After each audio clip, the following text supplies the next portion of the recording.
This week on Myths and Legends, we're continuing an epic Norse saga where we'll see why you shouldn't confront a sorcerer and then leave them with all their sorcery gear, and why that deep V might get you in some medieval hot water.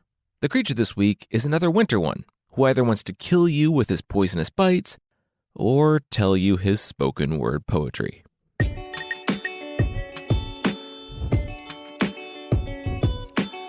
This is Myths and Legends, episode 209B, Time and Tide.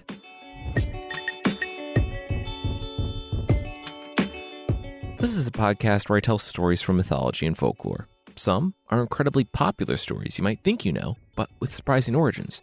Others are stories that might be new to you, but are definitely worth a listen. Last week on the podcast, a lot of Viking stuff happened. But the most relevant details for today's episode are that the troubling dreams of a young woman named Gudrun foretold that she would marry 4 times to various degrees of success.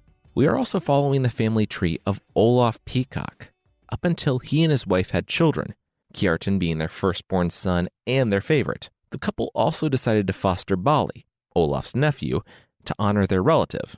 So Kjartan and Bali grew up as best friends, each feeling as though something important were missing when the other wasn't around. We'll catch up with the boys later, but now we're going to resume with Gudrun, who is just hearing about her first match.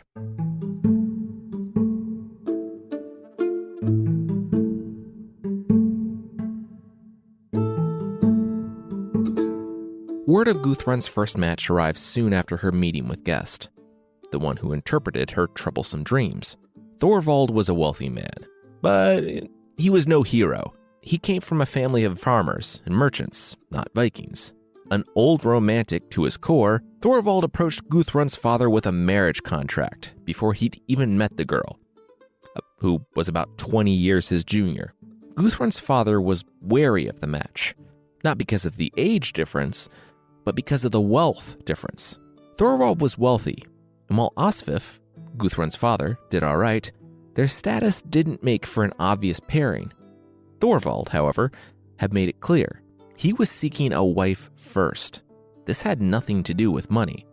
So Gudrun's dad put it to the test.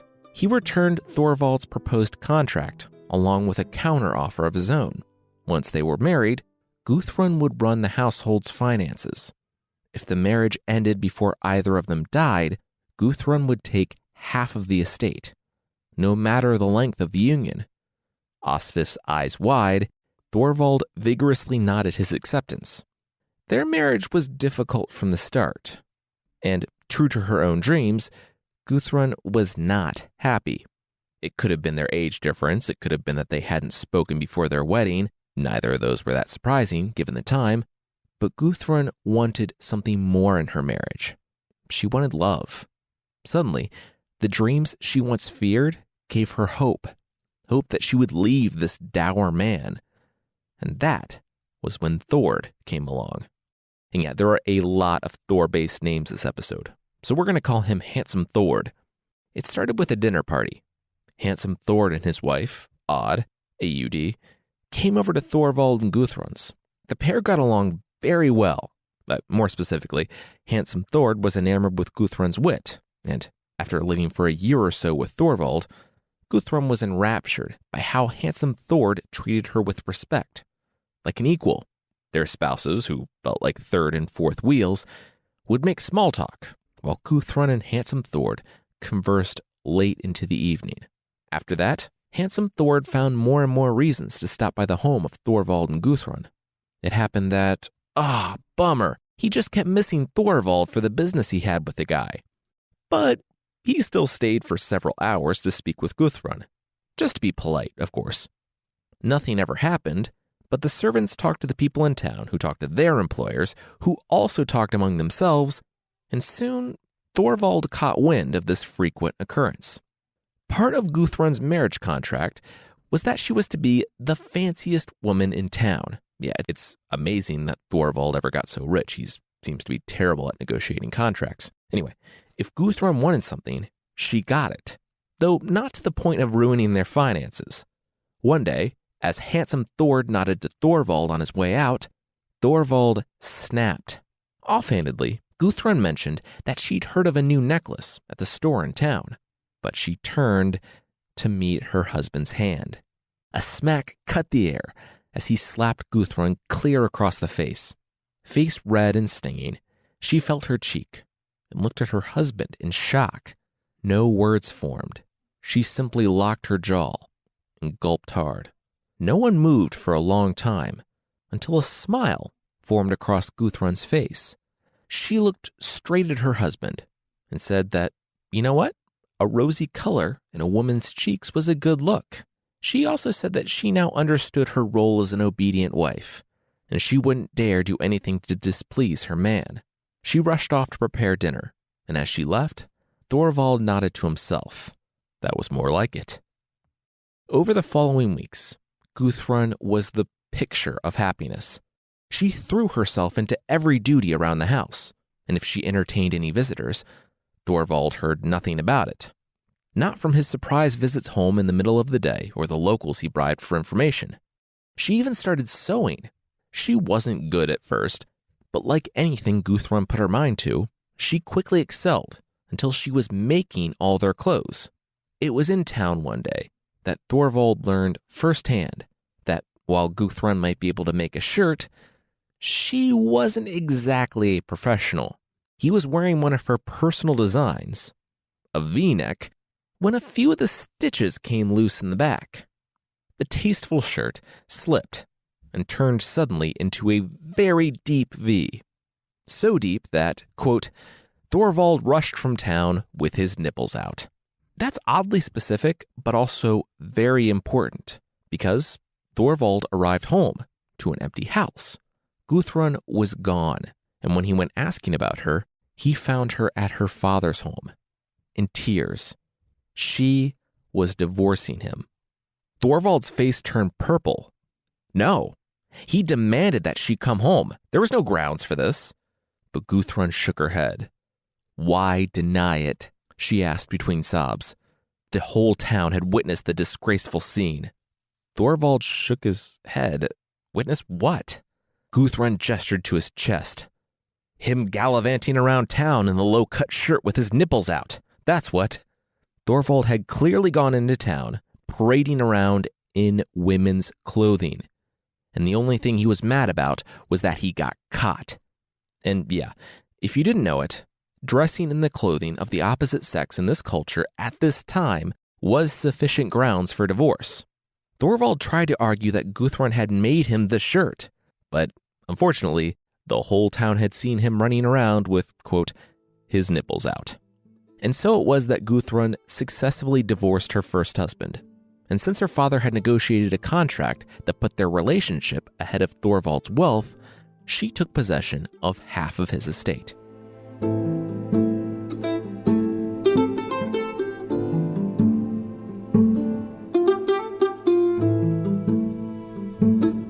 This wasn't planned by Gudrun, but it wasn't exactly sad either.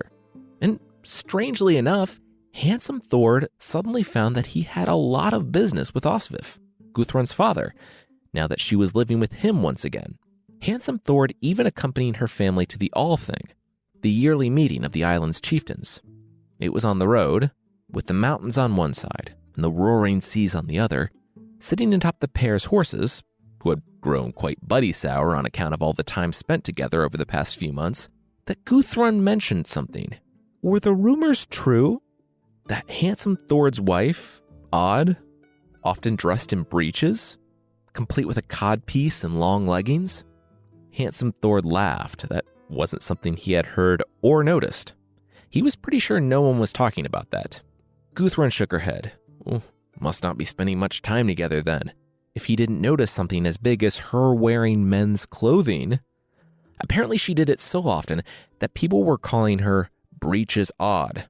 Handsome Thord grimaced. That really didn't sound like his wife.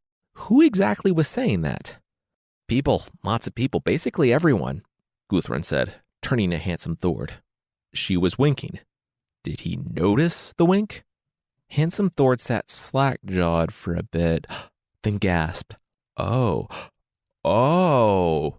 Wait, if she were wearing breeches and a codpiece and everything, then that would be grounds for...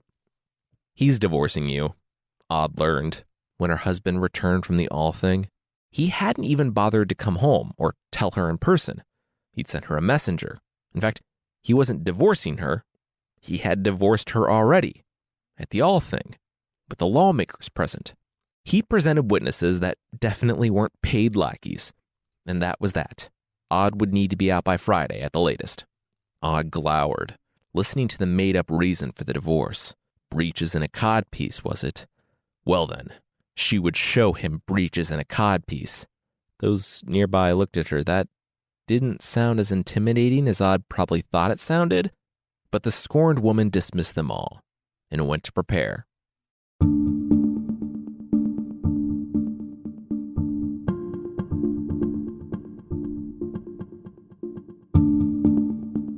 Gudrun looked out on the feast.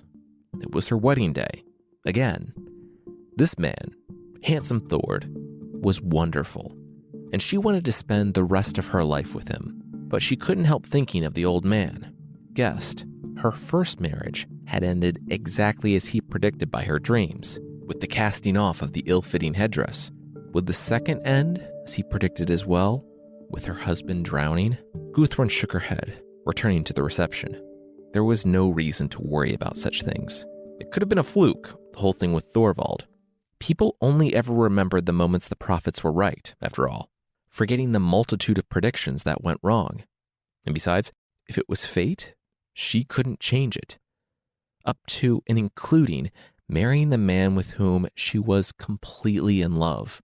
Putting it from her mind, Gudrun parted the curtain and entered the feast. After they were married, handsome Thord shared his desire for a fresh start with Gudrun. They were going to be together for a long time. They needed a hall of their own. Gudrun had stayed in town, while handsome Thord worked feverishly with a legion of builders and craftsmen to construct the most beautiful hall in all of Iceland. His arms aching and his hands still ringing from the hammer strikes, handsome Thord took a well-earned rest while the workers continued around him. It was because of the work and all the men walking around in all their breeches that he didn't notice one particular person, also in breeches, as she casually walked into his bedroom, raised a dagger above her head, and brought it down, slicing handsome Thord in the chest. Odd, truly becoming breeches Odd, stabbed twice more, before stabbing so hard that the knife blade lodged itself in the wood frame of the bed. Watching her ex-husband cough up his own blood, Odd sneered at his look of panic and rushed from the unfinished hall before any of the workers knew what happened. Word reached Gudrun as handsome Thord was being rushed to the village. She tried in vain to be by his side, but the many bedside healers pushed her away, barking that they needed space for their work. Osvif, Gudrun's father, vowed to bring vengeance against Odd and her brothers for this act, but handsome Thord touched Osvif's robe. The older man turned to lean in close. The last thing handsome Thord said before he lost consciousness was to let it rest. Odd had only evened the score. This was what he deserved. Bloody hand curled next to Osvif's robe. Gudrun had to leave the room, eyes blurry. For the first time in her marriage, she prayed that the prophecy foretelling that the man she loved most in the world would die drowning was correct.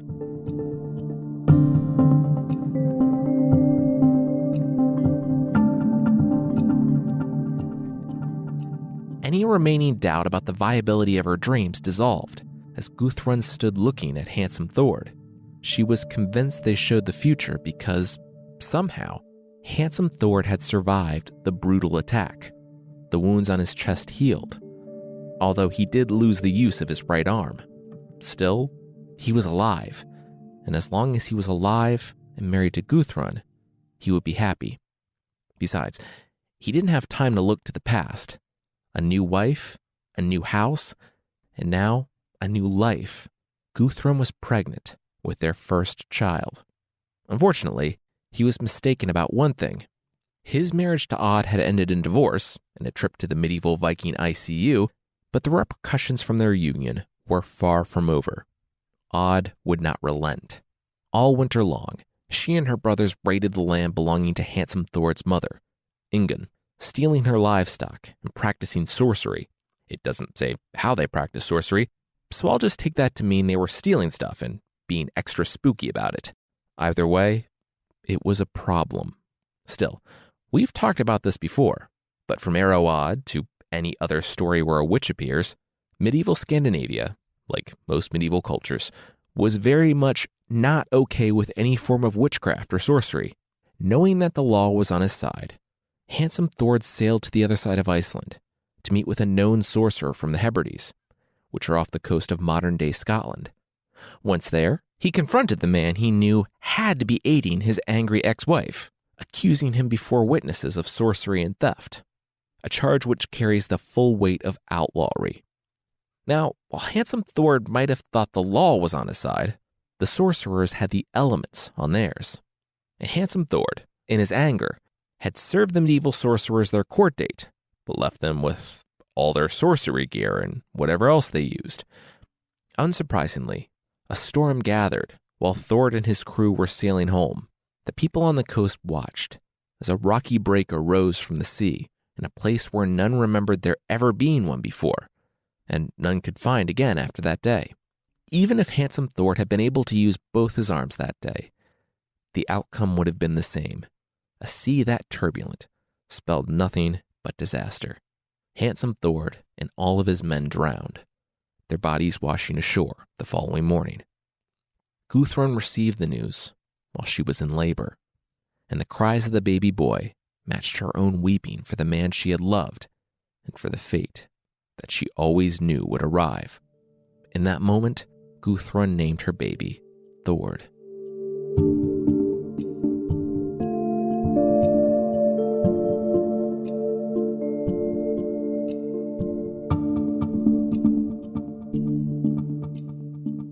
If you're accused of sorcery, and the guy who accuses you dies of obvious sorcery in a violent society that hates sorcery, you're gonna have a bad time.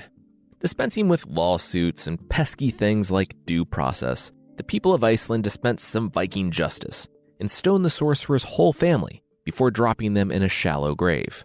I'm not saying that this is the case, but it could have just been an outsized reaction to a family of foreigners from the Hebrides settling in Iceland. The people not understanding a different culture and claiming they were sorcerers, paired with the bad luck of a storm cropping up on the day handsome Thord sailed home. I'm not saying that this is the case, but I also can't say that it's not. Anyway, Gudrun spent a long time in mourning for the man she loved, but eventually, she was able to pull herself away from the house once more. She started going to the hot springs. It was a way she could get out of the big, empty hall handsome Thord had built for their family, the one that was supposed to be their home for years to come. The hot springs gave her a way to be out, but still alone. That is, until one day, when she found the hot springs occupied. Don't worry about it, Kjartan gestured to Gudrun. She recognized Olaf Peacock's son. Please, he said, moving over to emphasize the ample room available. The hot springs were huge. Flustered, Gudrun shook her head. She should really be going. But then Bali spoke up, insisting that she not let them keep her from joining, please. They would let her be. They were just about finished here anyway. And they wouldn't bug her at all. Gudrun agreed and stepped into the opposite side of the springs. Of course, the promise not to talk to her was a lie. Kjartan was a charmer and couldn't go anywhere without talking, but Gudrun didn't mind. They were all just about the same age, and it was actually nice to talk to someone who wasn't her baby or her mother for a change. It was midday, before she remembered that she did, in fact, have a baby that she should be getting back to. Bali lifted a thoroughly pink and pruned hand. Yeah, they should go too. At that moment, Gudrun realized that, for the first time in the months since handsome Thord died, she was smiling. In fact, she'd been smiling for hours. With a nod of goodbye to Kjartan and Bali, she got dressed and headed to leave. A voice called from the springs. Same time tomorrow? Gudrun agreed, and then hurried home. She had no idea that morning that she had just met the man who would be her third husband. The gold ring that would break, bleed, and die.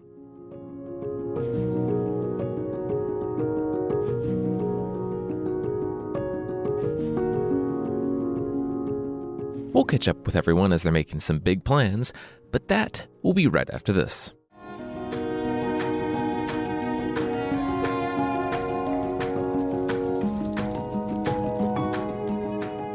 Kjartan, you still haven't told me why we're riding south, Bali said, trotting alongside his foster brother.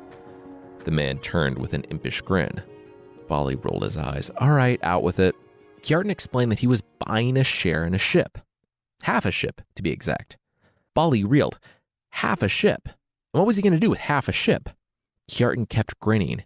If he was going to make a name for himself, he couldn't stay on Iceland. He had to leave. Trading? Bali asked. It was the 10th century, so he wasn't going Viking. No one went Viking anymore. Kjartan nodded. Trading. Getting to know kings, going on adventures. Didn't any of that excite Bali? Bali took a deep breath. Well, when did they leave? Kjartan dropped back, reaching over and slapping his foster brother on the back. Yes! Wherever you go, I go, Bali said, but then paused. What did Kjartan think she would think of it? Kjartan swallowed hard. She'd be happy, of course. He knew she would. Over the past year, the trio that met at the hot springs had become close. But while they were all friends, Kjartan and Gudrun were the closest. It was nearly a perfect match. Gudrun met a man who was her intellectual equal. Kjartan met a woman who would stand up to him. And their fathers were already such good friends that they traded off dinner parties at each other's houses. It was only a matter of time before it became official. So, how long are we going to be gone? Bali asked the silent Kjartan. 3 years? Gudrun shouted after they were back home. Toddler Thord started crying in the background. Come on, don't be mad. This is good for us, Kjartan said. Gudrun stared at the floor. She knew why he was leaving. Iceland was small, quiet. There wasn't any glory to be had by staying home. Then a spark brightened her eye. She had it. They should take her with them. Bali shrugged. Sure, why not? It was Kjartan who shook his head. It didn't make sense. Her father was getting older, her brothers were idiots, and her child was too small. She couldn't leave right now. Gudrun scowled. That wasn't a decision he got to make. Kjartan shrugged. He owned half the ship. It kinda was. He took her hands into his and looked her in the eye. It would only be for a short time, max of 3 years. He would wait for her. Would she wait for him? Gudrun took her hands back. No, she would not. What is this, a romantic comedy? Please.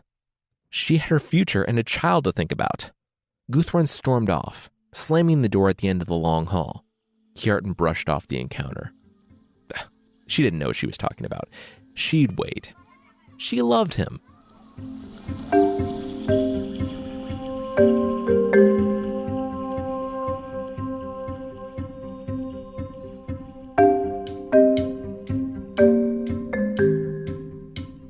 His excitement over leading his first ship was tempered only by the fact that Gudrun wasn't at the launch. In fact, he didn't see her for the entire month leading up to it.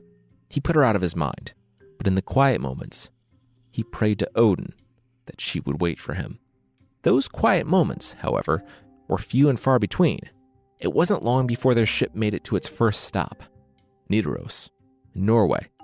The strange thing was, when they docked in the Norwegian capital, they found 3 of the ships of their countrymen, Icelanders. In fact, it looked like they were trying to wave to Kjartan, Bali, and their men. The brothers waved back and docked to a greeting of face palms and head shakes. Yeah, you're gonna wish you didn't do that, a fellow captain informed Kjartan as the guards swarmed his boat. If you know anything about Scandinavia around the year 1000 AD, you know that the times, well, they are a-changin'. Christianity, once the kid with the monk haircut who got his lunch money taken by all those big Viking jocks with axes, had grown up. Through many factors, Christianity was now spreading among the Scandinavian people abroad. But now it had taken root in Norway in the form of King Olaf Tryggvason. And he brought the entirety of Norway under his control. And he made a demand: convert to Christianity. This was controversial among the Odin-worshipping nobles and the Thor-worshipping working class. But King Olaf had the iron will of his ancestors, and also a lot of guys with axes. He was also tired of all these pagan nations surrounding him and wanted to spread the good news, or rather, wanted other people to spread the good news. So that summer, he locked down the port. If you wanted to leave, you had to convert. So that was why there were still so many Icelanders in Norway, and also why said Icelanders had tried to deter Kjartan and Bali from docking. If you don't convert, you can't leave. Them's the rules, one of the guards informed Kjartan. The young man laughed it off and signaled his men to relax. There was no need for weapons yet. Leave? Kjartan asked. Why would they leave? They just got here.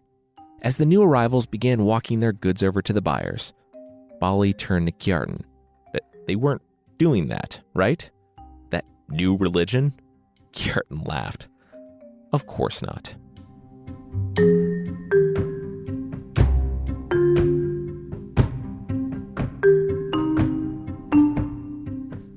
For a long time, no one pressed the issue, and all seemed to be enjoying their mandatory vacation in Norway. Summer bled into fall, while the ships floated at the docks.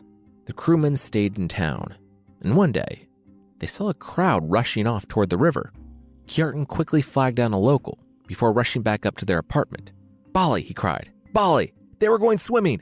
Bali grumbled all the way to the river, trying to keep up with Kjartan, who was both running and getting undressed.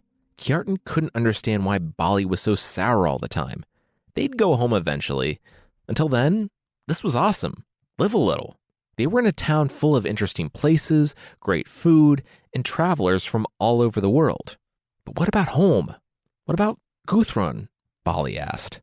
Kjartan, who was absolutely close enough to hear, shook his head and said Bali would have to speak up before ditching the rest of his clothes and sprinting for the river.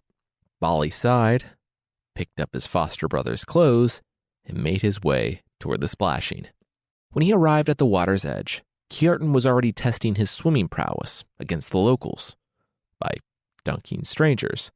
He watched Kjartan grip the top of the head of some middle-aged man with a beard and force him under, counting. The man tapped his face, and Kjartan let go. After he did so, the local man gripped Kjartan by his hair, forcing him under, counting. When he came up, both men looked at each other, and both submerged. Eventually, people began to worry. Someone murmured that they'd both been down for too long. When the local man burst from the water, a mere second or two before Kjartan, both gasped and laughed as they climbed from the river. The local guy asked Kjartan his name, and Kjartan told him. He asked about where he was from, and then wondered if Kjartan wanted to know anything about him in return. Kjartan shook his head. Not really. The man laughed. Skilled and confident, maybe overly confident. The local revealed that he was King Olaf. Kjartan sputtered. Wow, did not see that one coming. Bali said that he actually didn't know this Kjartan guy at all. And then he laughed, drawing his sword.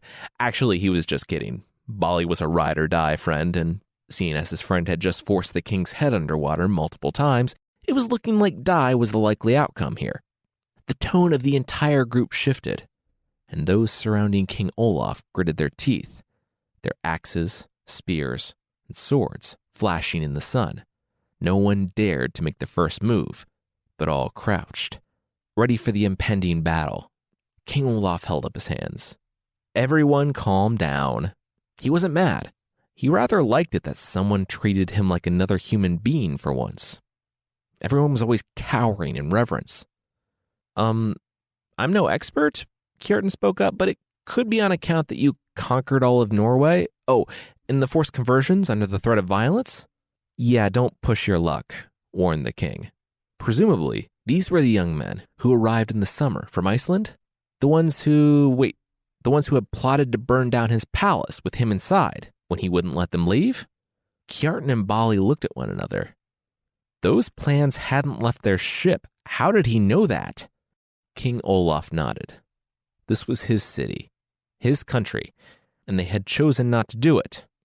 That's what was important. Now, he would be honored if they would come visit him in the palace. Bali and Kjartan hesitated. King Olaf spoke again. Oh, you're probably wondering, I bet you're thinking, oh, is he going to have us executed? He said. The friends blinked. What? Was he? Oh, I'm not going to spoil things for you. Where's the fun in that? Come along, boys, King Olaf said, throwing his arms around the young men and starting the walk toward the palace.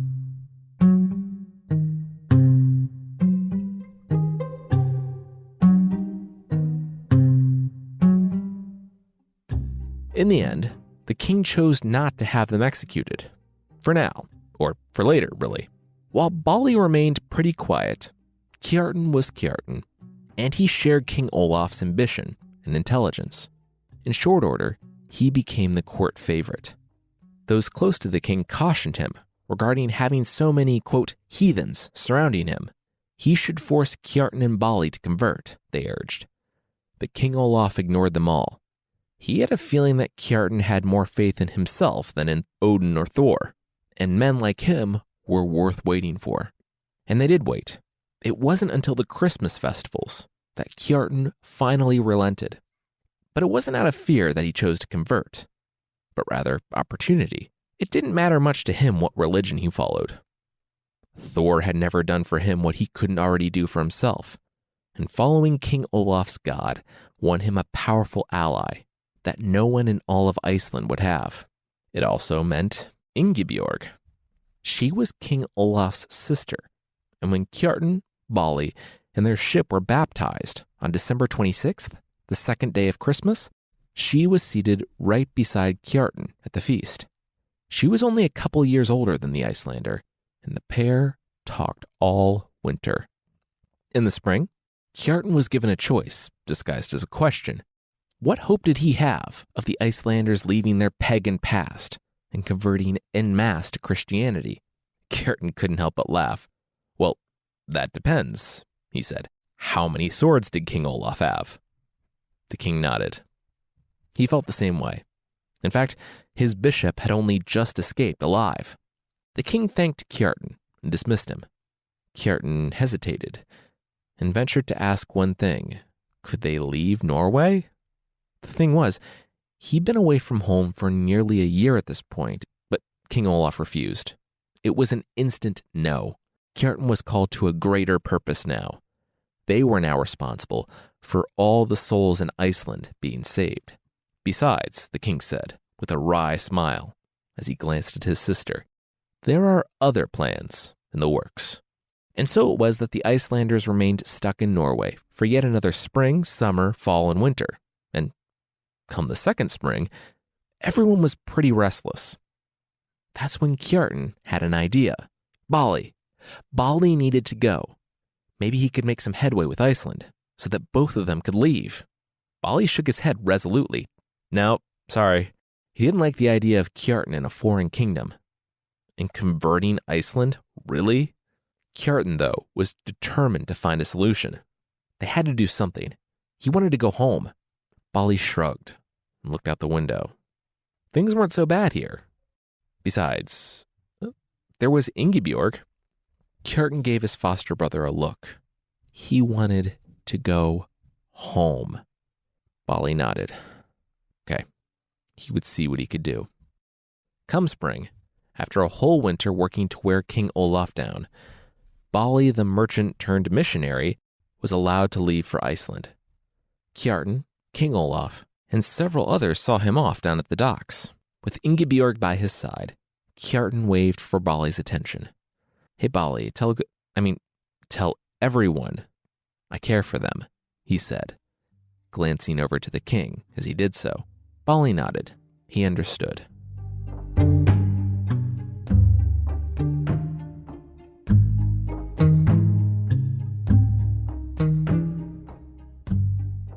It could have been that the Icelanders had responded to a spiritual urging and decided to accept Christianity. Or it could have been that the civil wars sprinkled throughout the Scandinavian world and King Olaf, in addition to sending Bali, completely barring them from all Norwegian ports, the closest non-British or Irish ports for them, unless they converted. Who's to say? But what we do know is that, historically, in 1000 AD, the Icelanders voted at the Althing in favor of one law and one religion. Baptisms and conversions would be compulsory for every Icelander. At the news, Bali and Gudrun cheered, not for Christianity, but for Kjartan. The ruling at the Althing meant that he was released from his fairly comfy hostage situation in Norway. However, Bali's smile quickly faded. Gudrun asked what was wrong. This was a good day, right? Kjartan would be coming home, and they would be married. Bali stalled, playing with the edge of his shirt. This was such a fun conversation to be having, and definitely not one that Kjartan should be having himself. "What is it?" Gudrun asked. Taking a deep breath, Bali turned and looked his friend straight in the eye. He wasn't sure they would be seeing much of Kjartan. Gudrun sat, bracing herself for the news.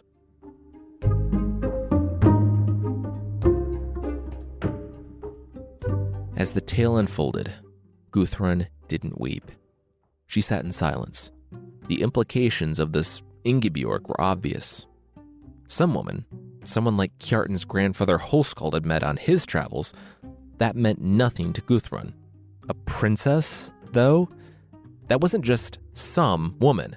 That wasn't just some way for a young man to express certain feelings on the road. That was a match. That was serious.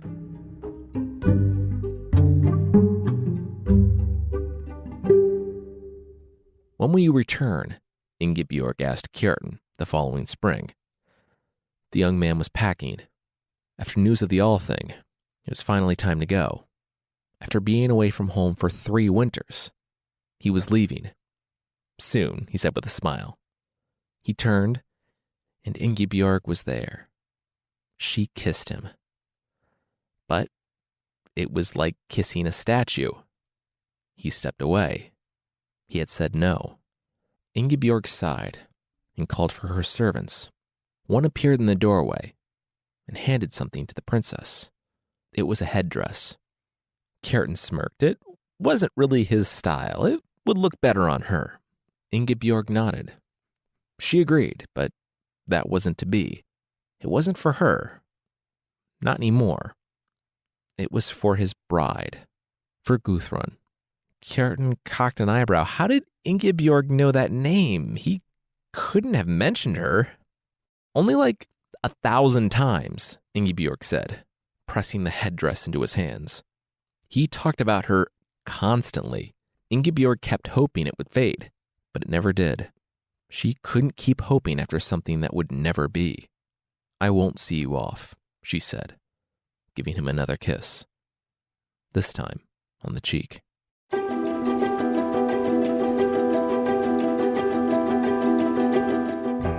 It wasn't a long trip home, but the excitement made it feel 10 times as long. Kjartan sat at the back of their ship, eyes glued ahead, looking for any sprout of land over the horizon of blue. Then, one morning, there it was. There was his life, his island, his home, his Gudrun. They were greeted at the port. No one knew they were coming, but as soon as word came down, Kjartan's sister, her husband, and their daughter made their way to the docks as quickly as possible. They were joined by the family members of one of his crewmates, Calf. Shouldering his pack and gesturing to the treasure with which he returned, Kjartan met the faces of his kinsmen and stopped short. His smile faded. What is it? Tell me now. Did something happen? Is she dead? The trio looked at one another.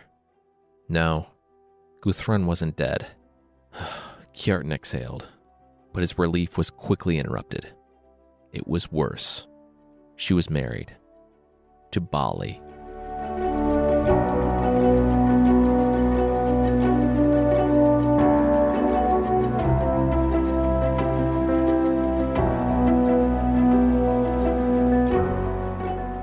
That's where we're going to leave it this week.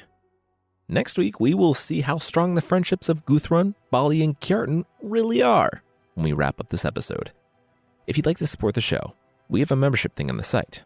For less than the price of a 6-pack of invisible shoes, yes, you heard that right, you can get bonus episodes and ad-free versions of the show that won't look like glorified toilet paper stuck to the bottom of your feet. Seriously, these quote-unquote shoes are basically foot-shaped stickers advertised for use at the beach. For more info on the membership, check out support.mythpodcast.com. And if you're looking for something you can maybe wear, other than beachy foot stickers, we also have a little merch shop. For t-shirts, stickers, posters, and limited run items, go to mythpodcast.com/store.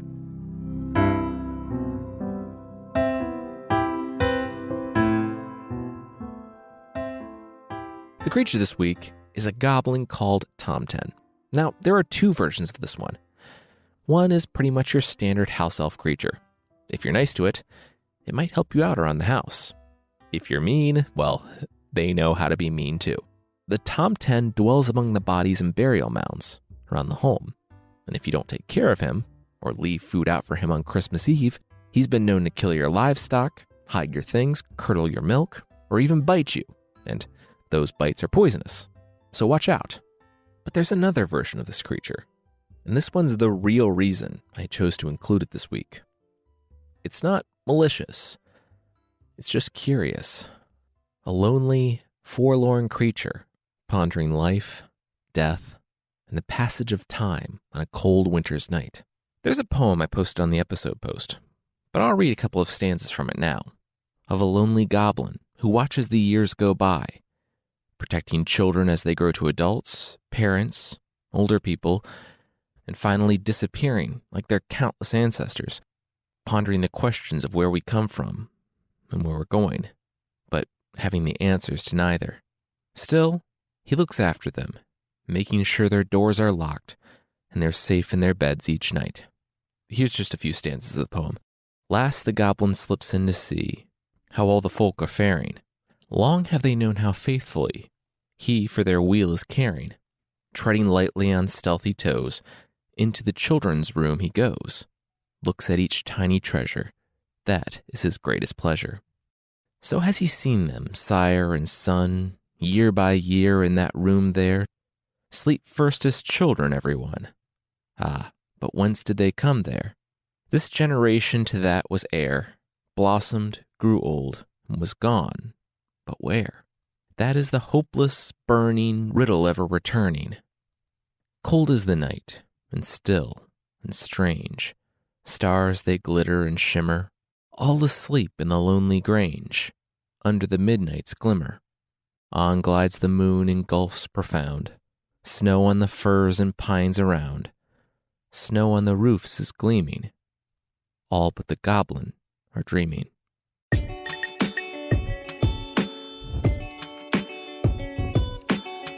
That's it for this week. Myths and Legends is by Jason and Carissa Weiser. Our theme song is by the band Broke for Free, and the Creature of the Week music is by Steve Combs. There are links to even more music in the show notes. And I want to say thanks again to BetterHelp for sponsoring us this week.